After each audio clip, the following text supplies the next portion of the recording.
Let's look at what I call the basic wheels in Solfa notation. The first of these wheels is time signature. The second is key signature. And then the third can be said to be the stress pattern. Let's look at time signature. Time signature, or some people refer to it as meter, is the fraction-like figures written on the title line of a piece of music. Remember, we are talking about Solfa notation, not staff notation. So those fraction figures you see written on the title line of a piece of music are known as symbols of time signature. They are used to organize and divide our beats or pauses in recurring patterns. Furthermore, they are used to specify how many beats we have in a measure or bar, and also used to specify the duration, length, or value of each of these beats. Time signature can appear in either simple form or compound form, or even complex. We have a lot of them. Let's have a look and see some examples of time signature. You have them in their simple meters or compound meters. We have them as duple meters, triple meters, quadruple meters. Why we can easily understand that the number above, that is in the fraction figure we see, the number above indicates how many beats we have in each measure. Understanding the job of the number below may not be that easy, but we'll try to give an in-depth explanation so that one can easily know what time signature is all about. Has it occurred to your mind that musical notes have values or lengths? Each note has a value or length. What we mean by this is that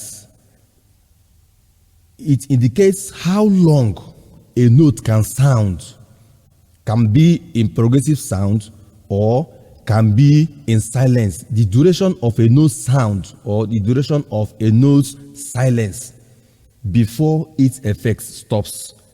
In other words, how long a note sustains at each given moment before its effect vanishes. For instance, when you get a bell, if you tap the tongue of the bell to the bell frame, maybe you tap it small, you just hear gong. That sound starts and finishes. So the length of the sound starting and finishing is what we refer as the length or the value of the sound. If you tap the tongue stronger, believe me, the sound will be longer in length than the one you tapped little.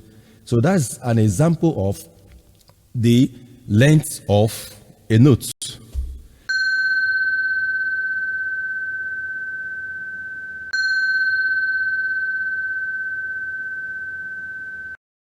Now let's look at the musical notes and their values.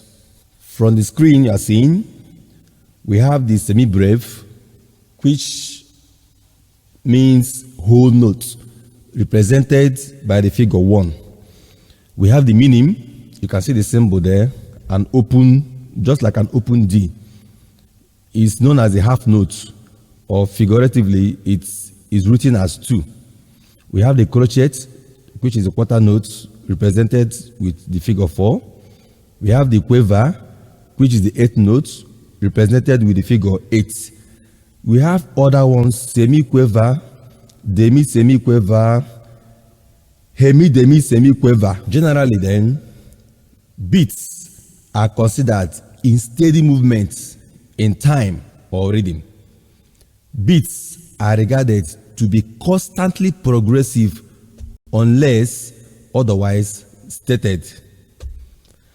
So that's all about the time signature. When we go over to the second part of this presentation, we apply practically the different basic time signatures we have. Let's quickly look at the key signature.